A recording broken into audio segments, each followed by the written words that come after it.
सर्वांनी महाराजांचा त्रिवार जय जयकार करावा। स्त्री पुरुष विसरून जा, भेद विसरून जा, वयाचा भेद विसरून जा, हाताच्या दोन्ही मुठी बांधून बेंबीच्या देठापासून महाराजांचा जय जयकार।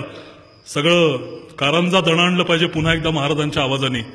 महाराजांची राजबिरुजावली 300 वर्षांनंतर जी महाराष्ट्रात उद्घोषित झाली।